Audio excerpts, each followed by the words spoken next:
I'm here in the famous Dawanau Market. This is Dawanau, the largest grain market in Nigeria and all of West Africa. It's an international market because there are foreigners here who have businesses here. Located just outside Kano City, Dawanau Market has grown into a global hub for grain trade. This is like export grade, one of the highest quality you will ever see in Nigeria. With hundreds to thousands of warehouses of different sizes, Dawanau is basically a mini city, and you will find virtually everything in this market. From millet to maize, sorghum to sesame, from local farmers to commodity aggregators, trucks and shipping containers, the place is simply a beehive of trading activities. Every single thing that is grown and exported from Nigeria, you can get it from Dawano. I traveled all the way from Lagos to Kano just to witness the ways of life in this economic powerhouse within northern Nigeria that you probably never knew existed. I spent a full day in the market and met some major players who showed me how billions of naira exchange hands every day in Dawanau. Don't just take my word for it. Keep watching till the very end and you will be amazed to see the things some people do every day in Africa to add value to the world.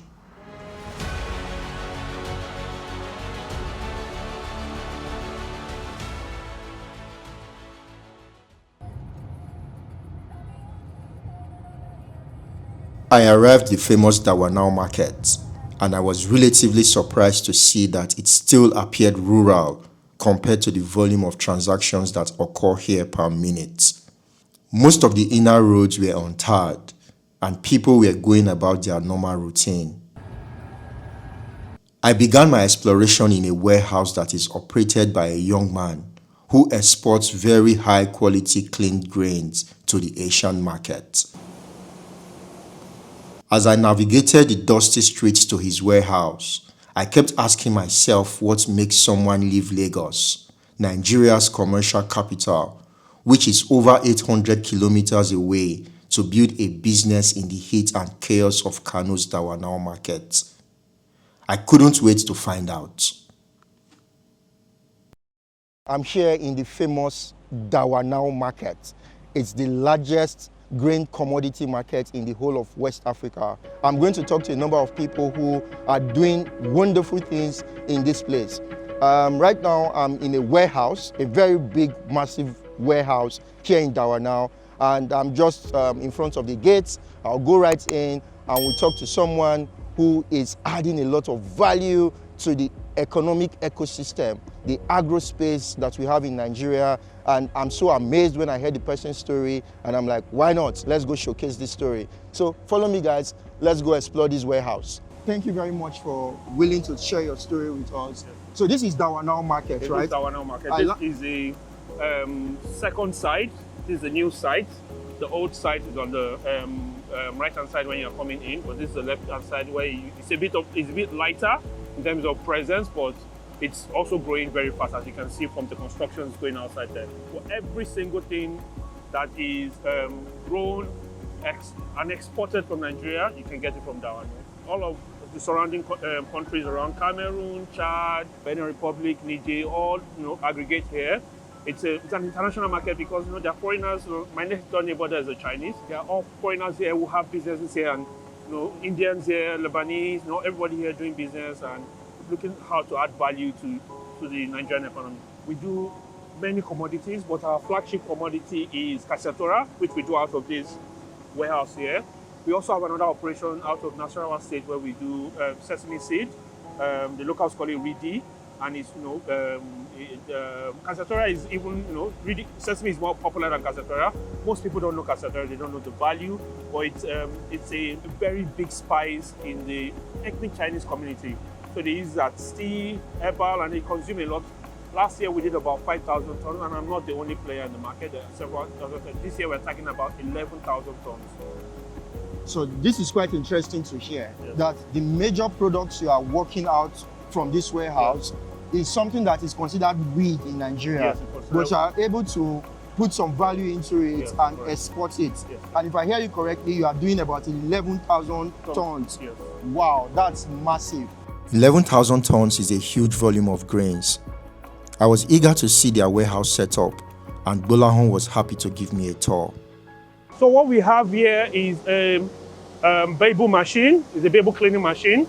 It's a 5-stage cleaning machine. We recently procured it from China, and basically it cleans the Cassiatora seed. Let me show you a sample of the seed. You may need to go out to see it very well. To export grade, 99.9%, no stones, nothing. The black seeds here are a feature because it's like out of season, so you see a bit of impurity, but still, this is like export grade, one of the highest quality you will ever see in Nigeria. Let me take you on the journey.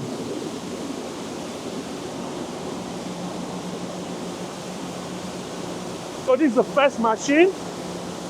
It's a double screen blower. So basically what it does is that it removes shafts, sticks and stones from the Cassiatora. So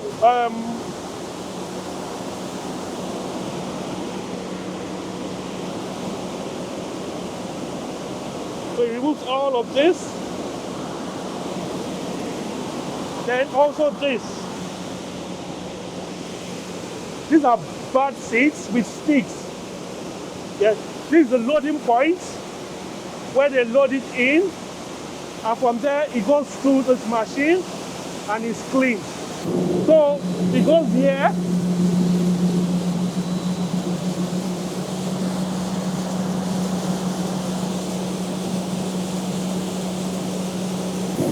So basically what the gravity machine does is that it removes tiny shafts, sticks, all of these sticks, things like this, it removes it.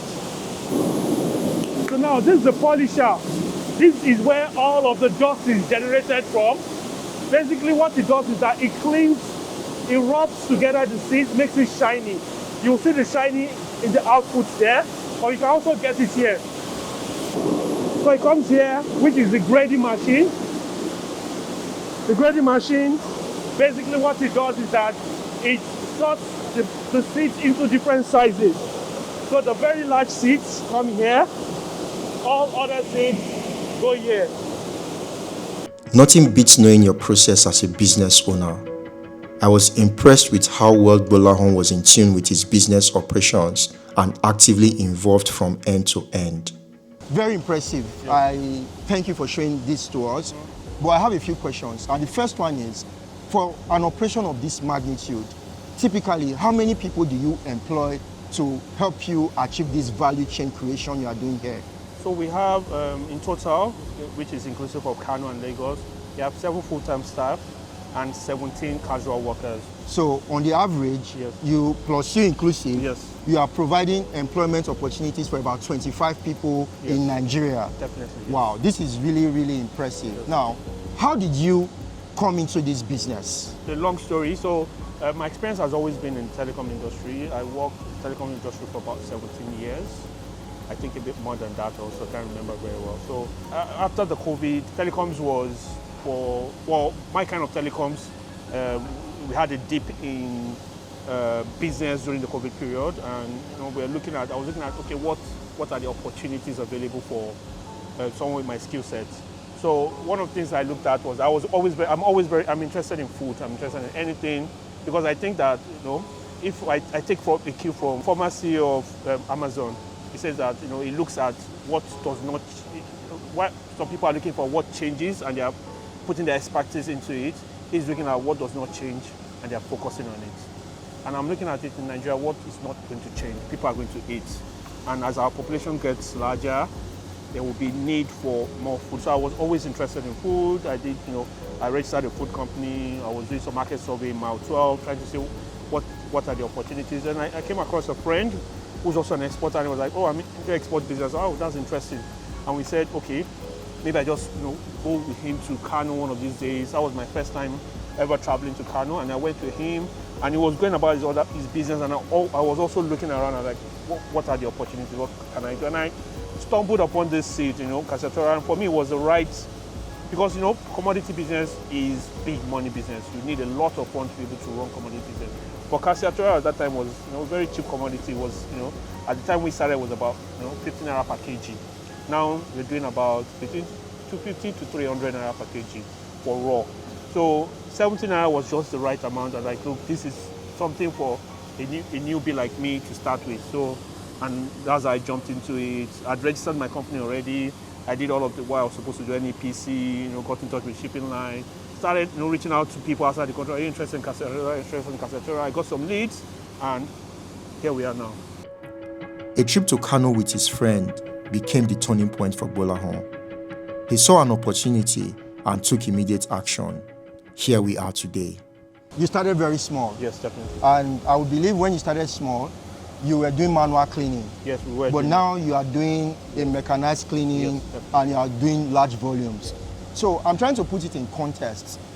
What you are working on right now is about 11,000 tons. Yes. That's massive. It's massive. Yes. So what kind of capital capacity do you need to have for you to take on an 11,000 ton contract?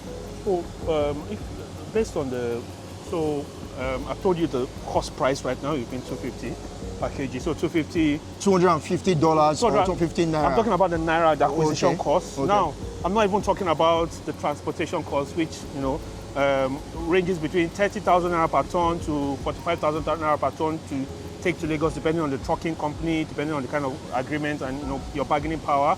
I'm not talking about the shipping lines that take about 250 USD to China, or if you're going to India, they may take 400, things like that. I'm not talking about even transportation within Lagos. I'm not talking about all of the agencies that are waiting in between, to collect all of what the government, requires them to collect. I'm just talking about the cost of acquisition of cassava.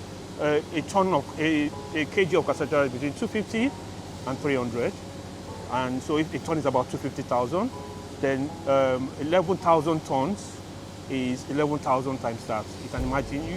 I think your viewers can do the calculation. Hearing Gbolahan break down the costs required to execute such a huge volume contract was mind-boggling. From the little analysis I have just done, for you to probably complete an 11,000 ton of cassia exports, yes, you probably need over 1 billion naira. Correct, yes. So how are you able to get funding for this? So majorly it's from friends and families and from... You must really come from a rich family. Not really. Over time you build a network of people that that also trust you. Then you also there are people who come together that form clubs and have money like that to give to people. I'll call them, for lack of a better word, maybe like, let's say cooperatives.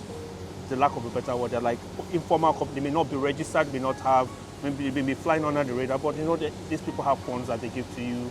And one of the things we try to do is to recycle funds. So obviously you don't need even though your order size it requires like 2 billion, you don't need the entire 2 billion. You just need to be able to get a sizable, maybe like say 25% of it, and recycle it as fast as possible so that it's coming back, it's coming back.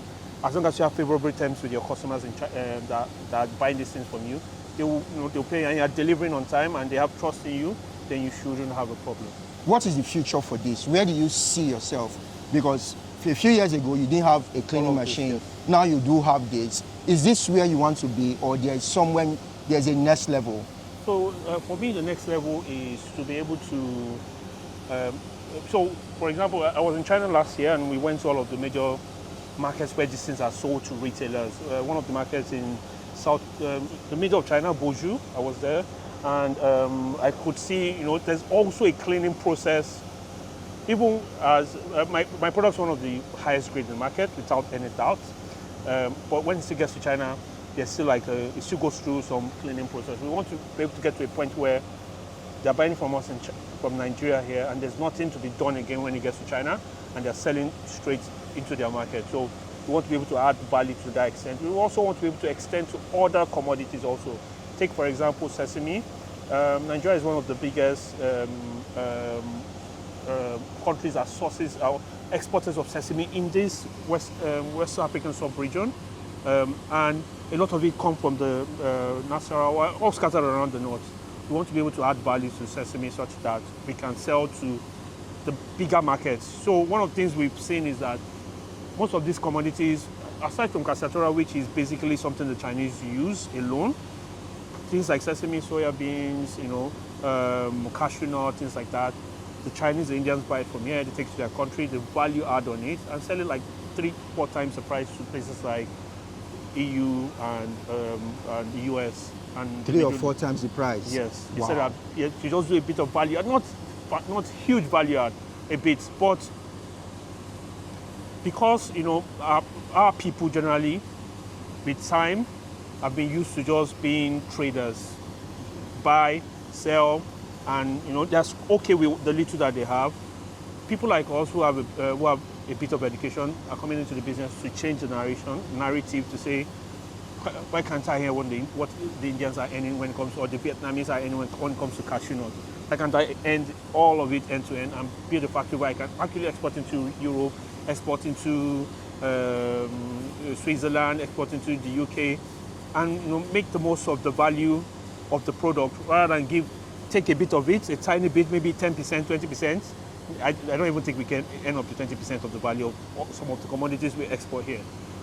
Be it cocoa, any of the agro commodities, I doubt it will make up to 10% of actual value, end-to-end value, when you see what the people who buy the raw materials. So our plan is to get to a point where we have the machineries, the know-how, the skill sets to be able to add the value and sell into the European markets and make all of the money and bring all of the benefits to our local communities here. Because the more value I earn, the more I can pay my people, the more I don't have to have I can encourage them to even though they like being casual, because it allows them, when off-peak period for us, they just go somewhere to go and work. But we can talk to them, so you don't need to be casual. We'll pay you, have a pension, you have this, make them proper staffs and bring them on board. So that's the dream, that's the future, and I think that's the future. That's what we expect every exporter or anybody in this market to think about, and not be satisfied with just buying, doing a little bit of low quality cleaning and selling to outside Nigeria. So this is our storage.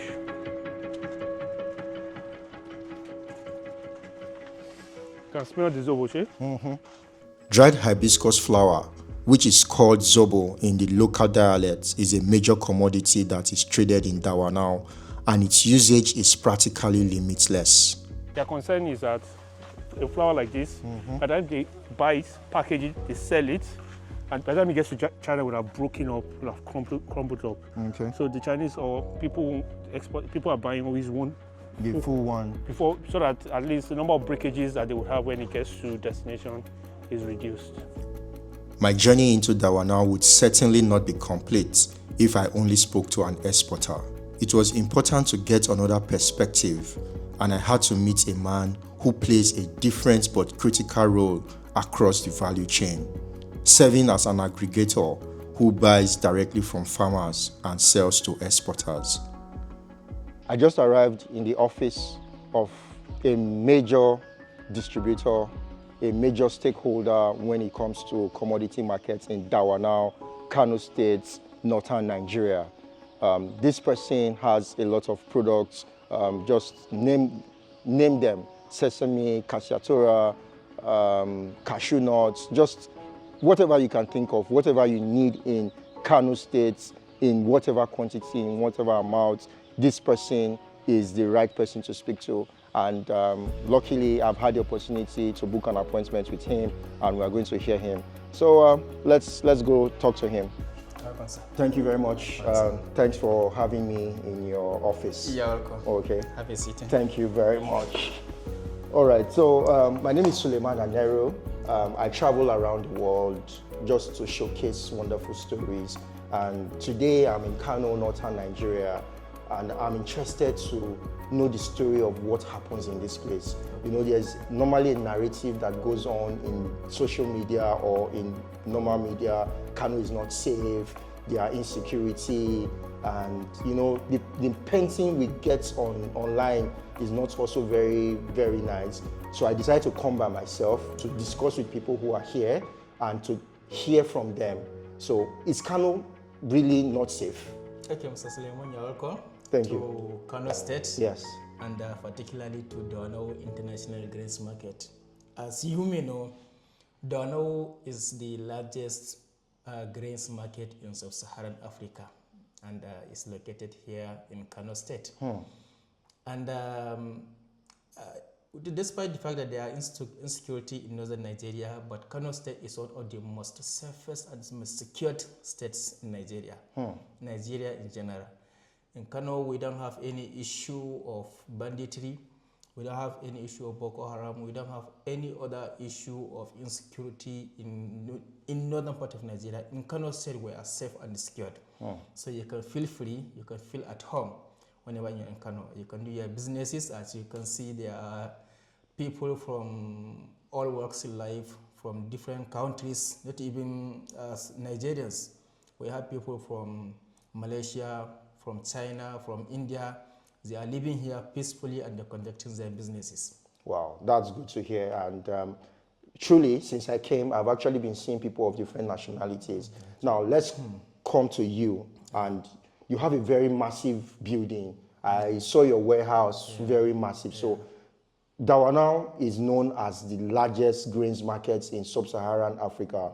For you, can you tell us how your role in all of this? What do you do? What commodities do you sell? And what is your business like? Okay, we majorly deal in all types of grains, in all types of agricultural products, but majorly we deal in sesame seeds, hibiscus flower, soya beans, and maize, white beans, wheat, and so on. Yeah, and we particularly supplied to international exporters.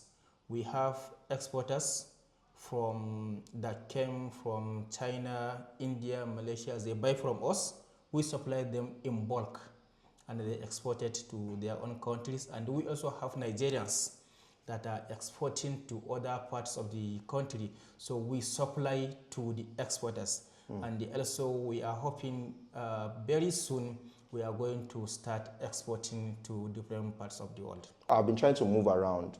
What are the major logistical challenges you experience in a place like this? And in what ways can government make this market, that is an international market, even better than it is today? So one of the major challenges we are facing, especially with regards to logistics, is the high cost of transportation.